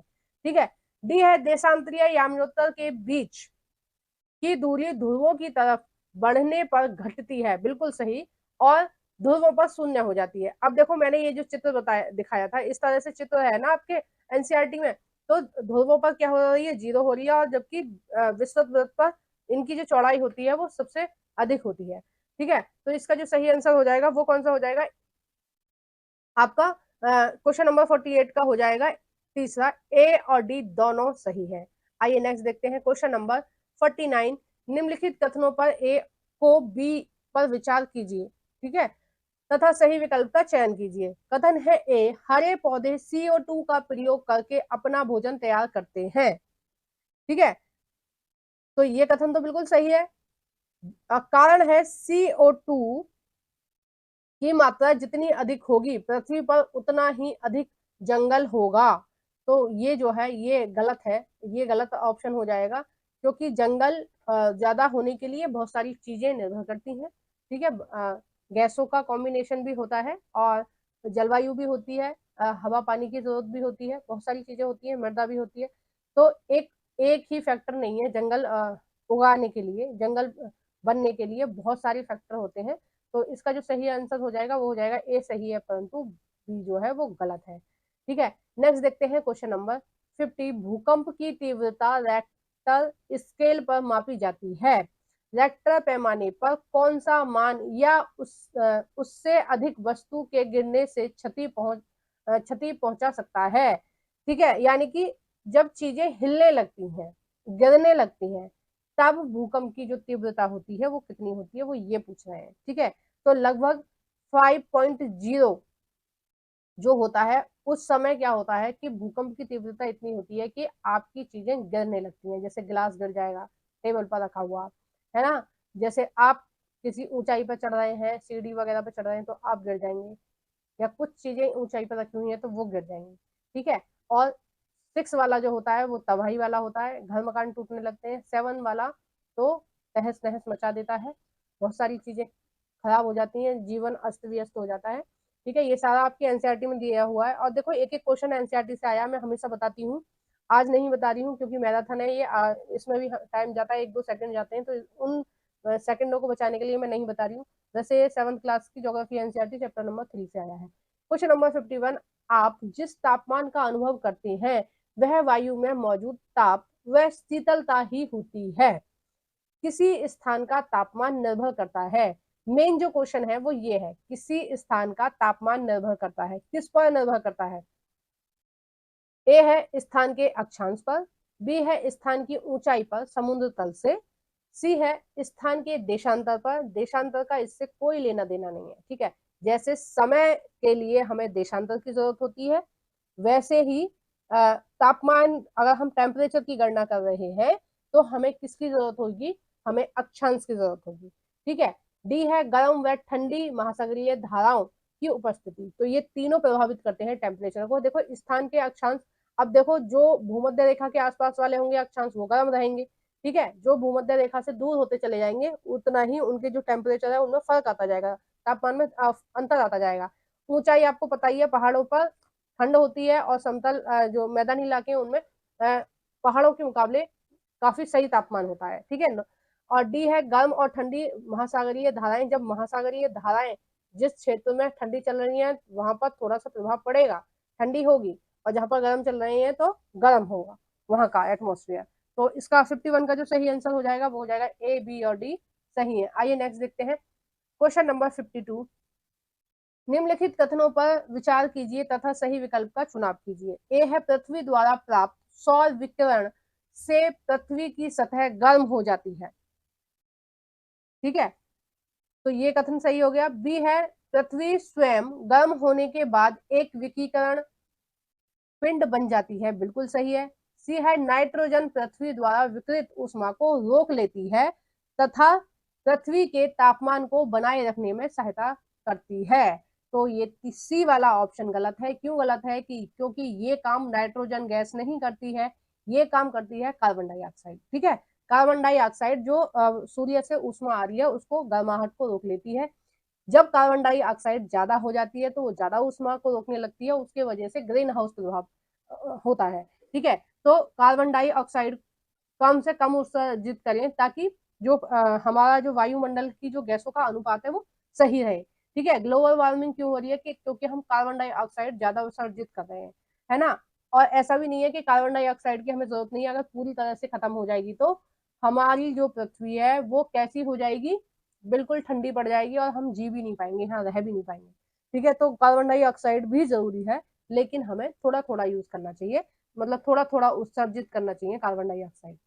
क्वेश्चन नंबर है 53। जब कपड़े सुखाने में काफी टाइम लगता है और हमारे शरीर का पसीना आसानी से नहीं सूखता है, तब निम्न में से किसकी सहायता से इसे बेहतर समझा जा सकता है? पहला है वायुमंडल में गैसों की उपस्थिति, दूसरा है वायु दाब, तीसरा है आर्द्रता, चौथा है मौसमी पवनें। तो 53 का जो सही आंसर हो जाएगा वो हो जाएगा आर्द्रता। आर्द्रता क्या होती है? एटमॉस्फेयर में जो नमी होती है उसको हम बोलते हैं आर्द्रता। एक मिनट, उसको बोलते हैं हम आर्द्रता, ठीक है। जो एटमॉस्फेयर में जितनी भी नमी होती है उसको हम आर्द्रता बोलते हैं। और अगर मौसम में आर्द्रता अधिक होगी तो क्या होगा? तो कपड़े हमारे देर से सूखेंगे। आर्द्रता यानी मॉइस्चर यानी कि नमी। आप देखते हैं जब बारिश होने वाली होती है तो वातावरण में जो वो होती है, नमी होती है वो बहुत ज्यादा होती है, जिसकी वजह से कपड़े बहुत देर से सूखते हैं। कभी कई कई बार आर्द्रता इतनी ज्यादा होती है कि पूरा पूरे दिन में भी कपड़े नहीं सूख पाते हैं। वहीं आप अगर देखेंगे तो चाहे धूप ना निकली हो और एटमोस्फेयर में आर्द्रता कम है तब भी हमारे कपड़े जल्दी से सूख जाते हैं। कई बार हवा चलने से ही कपड़े जल्दी से सूख जाते हैं, चाहे धूप ना निकली हो लेकिन हवा चल रही है तो भी कपड़े सूख जाते हैं, क्योंकि मौसम में आर्द्रता नहीं होती है, ठीक है। तो आर्द्रता से निर्भर करता है कि कपड़े सूखेंगे या नहीं सूखेंगे, ठीक है। आइए नेक्स्ट देखते हैं क्वेश्चन नंबर 54। निम्न का मिलान कीजिए तथा सही विकल्प का चयन कीजिए। अब देखिए ये दे रखे हैं वनों के प्रकार और ये दे रखे हैं भारत के किस स्थान पर ये जो वन है वो पाए जाते हैं, ठीक है। अब देखते हैं पहला, उष्णकटिबंधीय वन कहाँ पाए जाते हैं? पश्चिमी घाट के पश्चिमी ढाल पर पाए जाते हैं, ठीक है। नेक्स्ट है उष्णकटिबंधीय पर्णपाती वन, तो ये पश्चिमी घाट के पूर्वी ढाल पर पाए जाते हैं, ठीक है। और हमारे भारत में सबसे ज्यादा जो वन मिलते हैं वो इसी प्रकार के मिलते हैं, ठीक है, पर्णपाती वन। नेक्स्ट है कटीली झाड़ियां। कटीली झाड़ियां कहाँ पाई जाती हैं आपकी? कटीली झाड़ी पाई जाती हैं आपकी राजस्थान में, ठीक है। और मैंग्रोव वन कहाँ पाए जाते हैं? सुंदरवन में। मैंग्रोव वन कहाँ पाए जाएंगे? तटीय क्षेत्रों में पाए जाएंगे, जहां भी तटीय क्षेत्र होंगे वहां पाए जाएंगे। सुंदरवन क्या है? तटीय क्षेत्र। सुंदरवन का कौन सा स्थान है? सुंदरवन है, सुंदरवन है गंगा और ब्रह्मपुत्र का डेल्टा, ठीक है। गंगा और ब्रह्मपुत्र नदी के डेल्टा को क्या बोलते हैं? सुंदरवन का डेल्टा बोलते हैं, ठीक है। और ये विश्व प्रसिद्ध है, ये सबसे बड़ा डेल्टा है दुनिया का। तो 54 का जो सही आंसर हो जाएगा वो हो जाएगा आपका तीसरा, ठीक है। आइए नेक्स्ट देखते हैं क्वेश्चन नंबर 55। अब यहाँ से ये खत्म हो गए, ठीक है, ज्योग्राफी वाले जो जितने भी क्वेश्चन है वो खत्म हो गए। अब हम नेक्स्ट देखेंगे 2019 का प्रीवियस पेपर सीटेट का। देखिए हमने बहुत सारे पेपर कर लिए हैं, 2024 का भी कर लिया और 2023 का भी कर लिया, 2022 का भी कर लिया और 21 का भी कर लिया, अब हम लास्ट में देखेंगे 2019 का, और ये लास्ट है आपका। मैंने बोला था आपको 5 साल का मैं कराऊंगी, और ये 5 ईयर में सबसे लास्ट वाला रहेगा। और अभी तक आपने मेरे चैनल को सब्सक्राइब नहीं किया है तो प्लीज मेरे चैनल को सब्सक्राइब कर लेना, वीडियो को जरूर से लाइक कर देना, कमेंट करे बिना नहीं जाना है, प्लीज एक कमेंट कर देना। अगर आपका नेट ऑफ है तो प्लीज नेट ऑन करके लाइक कर दीजिए और एक कमेंट कर दीजिए। ठीक है, इतना तो बनता है। मैं आपके लिए इतनी देर से यहाँ पर बैठी हूँ, लगभग 1.5-2 घंटे होने वाले होंगे, तो आप भी थोड़ा सा मेरे लिए अपने समय का योगदान दीजिए और लाइक कर देना, एक कमेंट कर देना।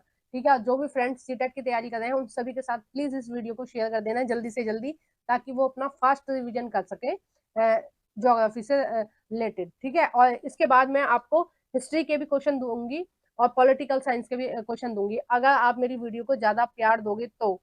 ठीक है, ज्यादा से ज्यादा लाइक करोगे, कमेंट करोगे तो मुझे मोटिवेशन मिलेगी, तो मैं नेक्स्ट भी बनाऊंगी इस तरह से ही बैठकर।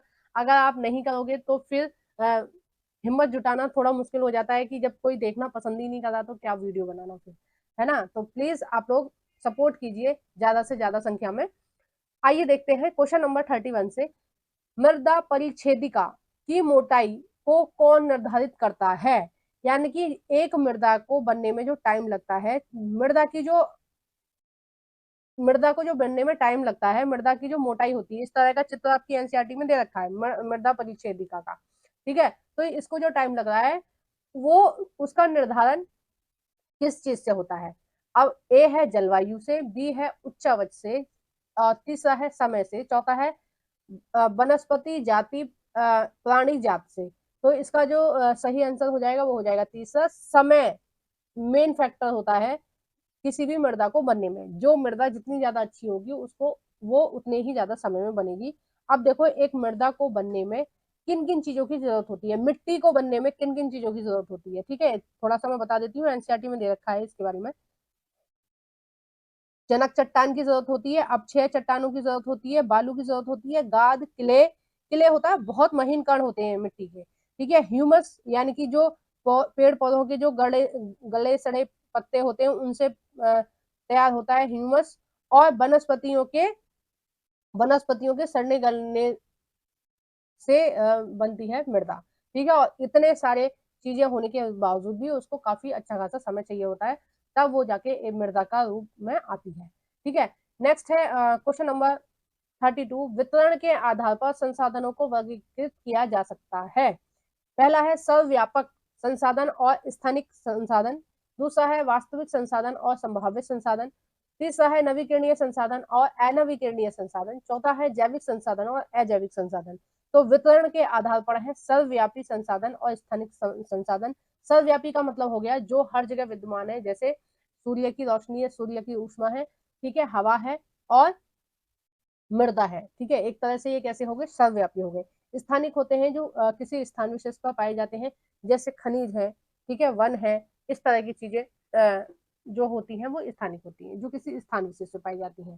ठीक है, वास्तविक है जिनकी खोज की जा चुकी है, जिनका हम उपभोग कर रहे हैं। संभाव्य है जिनकी खोज की जा चुकी है लेकिन अभी हमने उनको नहीं निकाला है, नहीं यूज करा है। नवीकरणीय होते हैं, हम कितना भी यूज करें वो खत्म नहीं होंगे, जैसे हवा है, पानी है, ठीक है, और इस तरह की चीजें हैं। अनवीकरणीय है, अगर हम यूज कर लेंगे तो वो खत्म हो जाएंगी, जैसे पेट्रोलियम है, कोई भी खनिज है, लोहा है आपका, आपका वो है, लोहा है, पीतल है, तांबा है, सोना है, चांदी है, ये सब अनवीकरणीय में आते हैं। पेट्रोलियम है, अनवीकरणीय में आता है, प्राकृतिक गैस वगैरह सब। ठीक है, और नवीकरण वन जो होते हैं वो आपके नवीकरणीय में आते हैं। ठीक है, आप अनवीकरणीय मत लगा देना, वन कैसे है, नवीकरणीय है। ठीक है, जैविक जो जीवित है संसाधन, और अजैविक जो अजीवित है, जिनके अंदर सांस नहीं होती है। ठीक है, आइए नेक्स्ट देखते हैं। देखो नेक्स्ट आपका ज्योग्राफी के नहीं है ये क्वेश्चन, जो है ये सारे हिस्ट्री के हैं। नेक्स्ट आपके 49 से शुरू है, एक मिनट, हम पहुंचे जा रहे हैं अभी 49 पर, कितना टाइम लगेगा। हाँ, ये आ गया 49 वाला क्वेश्चन। आइए देखते हैं क्वेश्चन नंबर 49। अभिकथन है ए, जब लंदन में अपराह्न के यानी कि दोपहर के 2 बजे होंगे तो भारत में 7:30 बजे अपराह्न का समय होगा। ठीक है, कारण है आर, भारत ग्रीनविच के पूर्व में 82.5 डिग्री पूर्व में स्थित है। तो ये जो कथन है और कारण है ये दोनों ही सही है।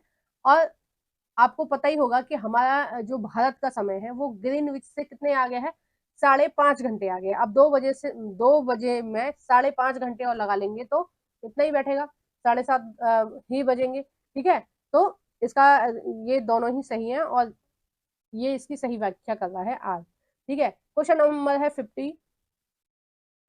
समय क्षेत्र पर दिए गए कथन ए बी और सी पर विचार करें और सही उत्तर का चयन कीजिए। ए है, कुछ देशों का देशांतरीय विस्तार अधिक होता है जिसके कारण वहां एक से अधिक मानक समय रेखा अपनाई जाती है। बिल्कुल सही है। और कौन कौन से देश है, देखो जैसे रूस है उसमें 11 है समय रेखा, मानक समय रेखा। जैसे अमेरिका में भी बहुत सारी है और कनाडा में भी बहुत सारी है, लेकिन भारत में कितनी है, एक, क्योंकि भारत कैसा है, छोटा सा देश है।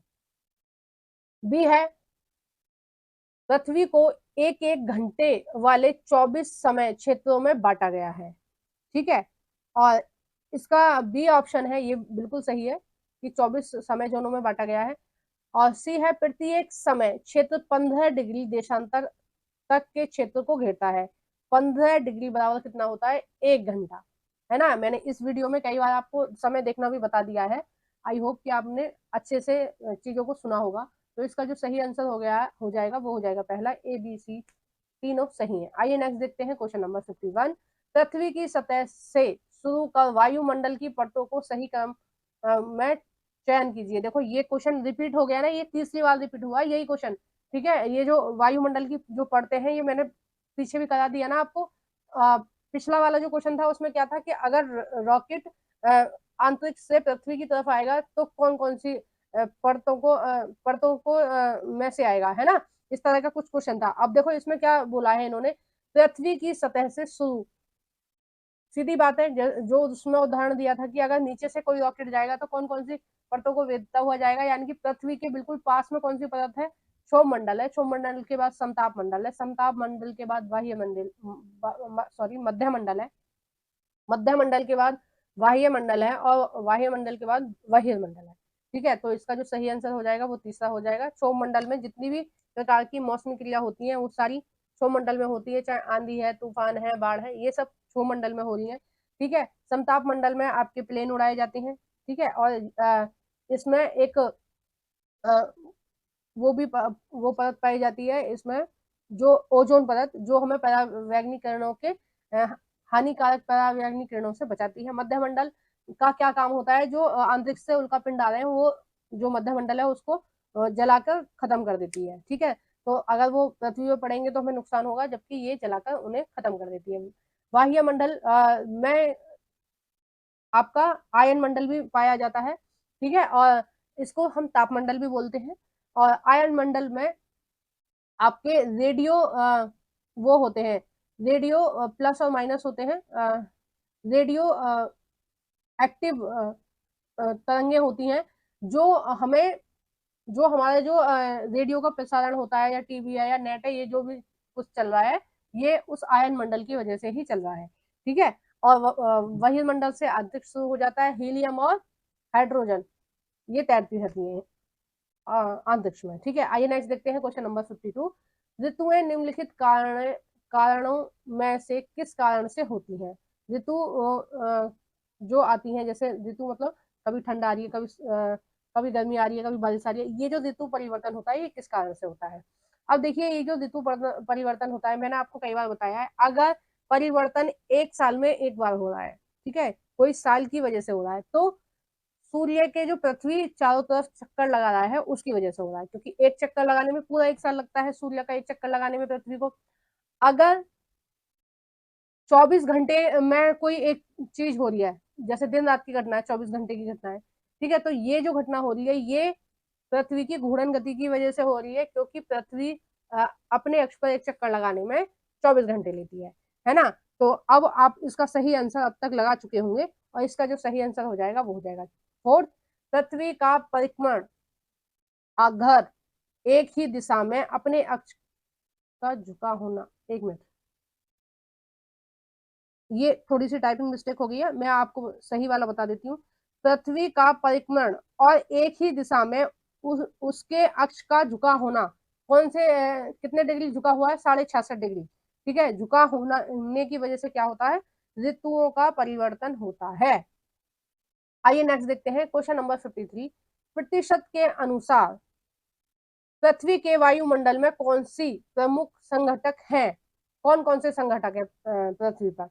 पहला है हीलियम, दूसरा है ऑक्सीजन, तीसरा है कार्बन डाइऑक्साइड और चौथा है आपका नाइट्रोजन। तो सबसे ज्यादा मात्रा में कौन सी गैस है? नाइट्रोजन है। ठीक है, कितने परसेंट है? 78%। देखो ये क्वेश्चन भी रिपीट है ना? ये 78% है, ये 21% है, ये पॉइंट, आप लोग कमेंट बॉक्स में बताना ये कितने परसेंट है। ठीक है, कार्बन डाइऑक्साइड। सारा कुछ मैं बताऊंगी तो ऐसे थोड़ी काम चलेगा, थोड़ा कुछ आप बताइए, थोड़ा कुछ मैं बताऊंगी, है ना? क्योंकि पेपर में तो आपको ही करना है, मुझे थोड़ी करना है। नेक्स्ट है आपका 54। महासागरीय धाराओं के विषय में निम्नलिखित कथनों में से कौन सा या कौन से कथन सही है? ए है ठंडी धाराएं, एक मिनट, ये वाली में टाइपिंग मिस्टेक थी। हाँ, निम्नलिखित कथनों में से कौन सा सही है? ए है ठंडी धाराएं ध्रुवीय तथा उच्च अक्षांशों से जल की उष्णकटिबंधीय अथवा निम्न अक्षांशों की ओर ले जाती हैं। देखो बिल्कुल सेम वही बात है जो वायु की होती है, वो वही ये है। वायु पवन कैसे चलती है? पवन चलती है उच्च वायुदाब से निम्न वायुदाब की तरफ।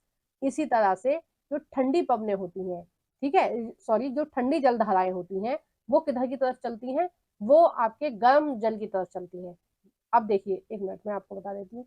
ये आपका हो गया 0 डिग्री अक्षांश, ठीक है, ये हो गया कितना हो गया? ये 0 डिग्री अक्षांश। ये हो गए ध्रुव, ये ध्रुवों पर बर्फ जमी हुई है, आप सबको पता है, ठीक है, इधर भी और इधर भी। अब यहाँ जो भी पानी होगा वो ठंडा होगा, जाहिर सी बात है, बर्फ से निकला हुआ पानी है तो ठंडा होगा। ठीक है, और यहाँ सूर्य की वजह से ये जो पानी है ये गर्म होगा। तो जलधाराएं कैसी चलती हैं? ये चलती हैं ध्रुवों से और उष्ण कटिबंधीय क्षेत्र यानी कि निम्न अक्षांशों की तरफ। ठीक है, इस तरह से चलती है। तो ये जो पहला ऑप्शन है ये तो सही दे रखा है। बी है लैम्बिडोर एक गर्म जलधारा है, बिल्कुल गलत। लैम्बिडोर एक ठंडी जलधारा है।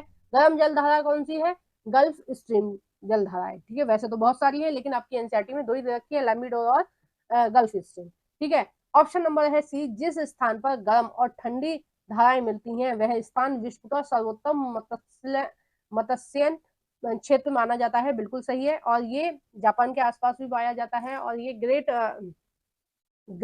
बैंक बोलते हैं उसको, अमेरिका के आसपास भी ये पाया जाता है।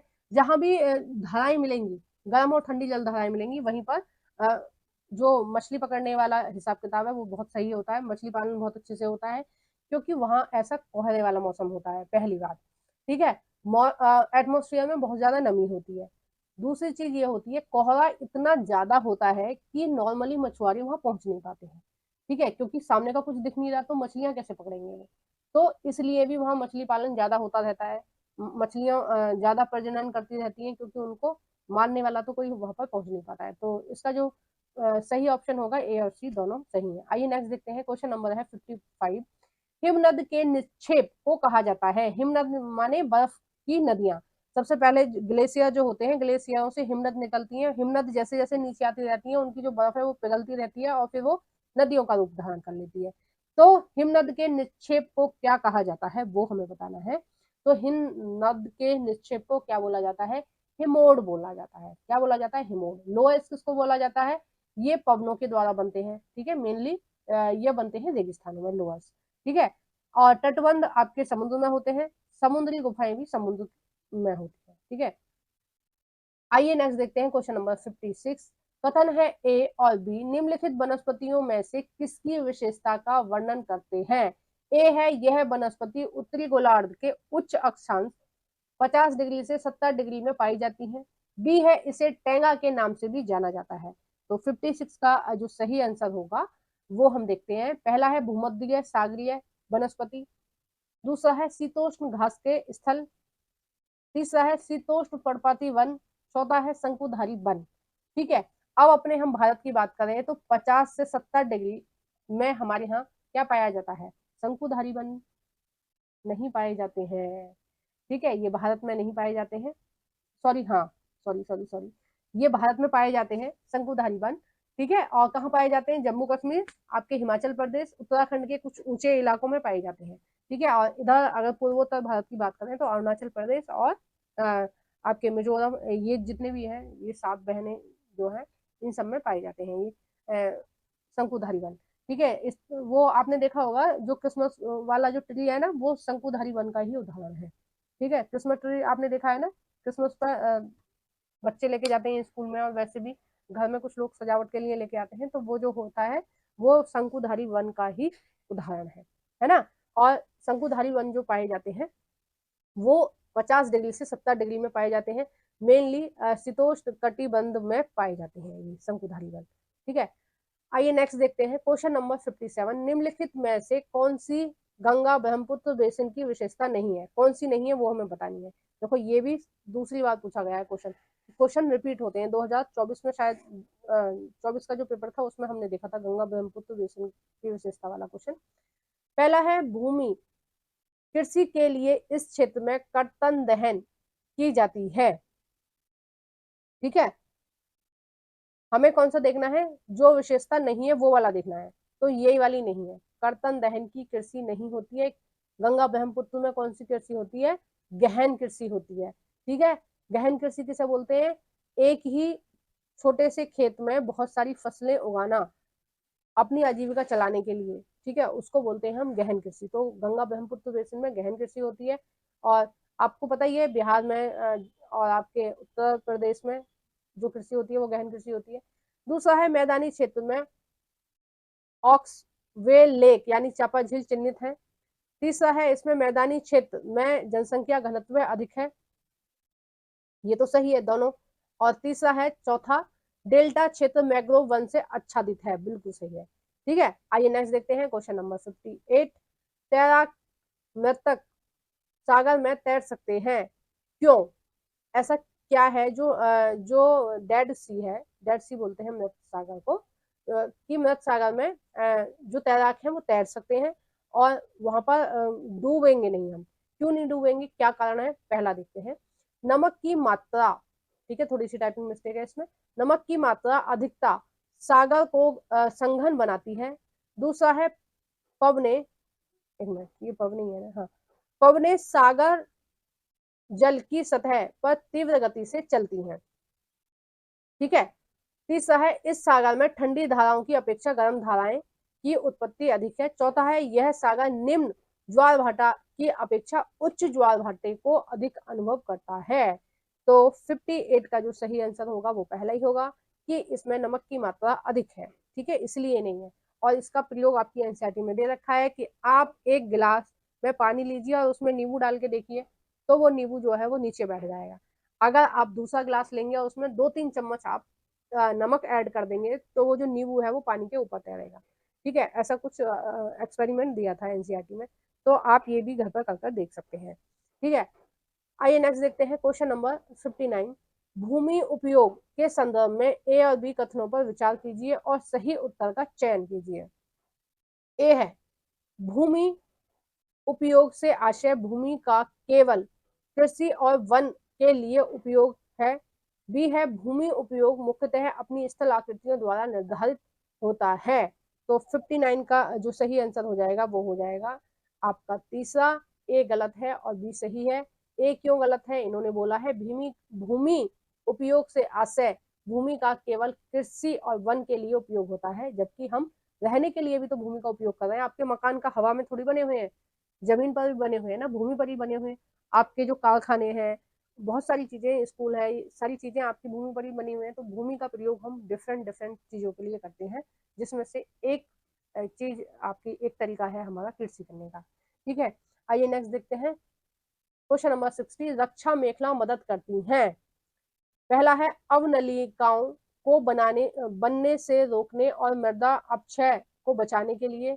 तो ये नहीं है, ये तो अपक्षय का उदाहरण है या दूसरी चीजों का उदाहरण। दूसरा है पवन की गति की रोकथाम कर मृदा आवरण के संरक्षण में। तो 60 का जो सही आंसर होगा वो आपका दूसरा ही हो जाएगा। रक्षा मेखला कहाँ लगाई जाती है? तटीय क्षेत्रों में लगाई जाती है ना। और क्यों लगाई जाती है? क्योंकि वहां पर पवनें जो होती हैं वो बहुत तीव्र गति से चलती हैं, ताकि मृदा को नुकसान ना हो, इसलिए एक श्रृंखला में एक के बाद एक पेड़ लगाए जाते हैं। एनसीईआरटी में इसका चित्र भी दिया हुआ है रक्षा मेखलाओं का, ठीक है। मेनली वहां पर लगाया जाता है जहां पवनें तेज गति से चलती हैं, तो वो जो पवनें होती हैं वो मिट्टी को काट देती हैं, मिट्टी को उड़ा के अपने साथ ले जाती हैं। तो मिट्टी ना कटे इसके लिए क्या करते हैं, लाइन बिल्कुल एक के बाद एक लाइन में इस तरह से पेड़ों को लगा देते हैं। अब जब हवा आएगी तो पहले इन पेड़ों से टकराएगी, तो हवा का जो वेग है ना वो कम हो जाएगा, ठीक है। तो फिर वो कम नुकसान पहुंचाएगी मृदा को। तो इसी के साथ हम इस मैराथन को समाप्त कर रहे हैं। और आपको मैराथन कैसी लगी है प्लीज कमेंट बॉक्स में बताइए।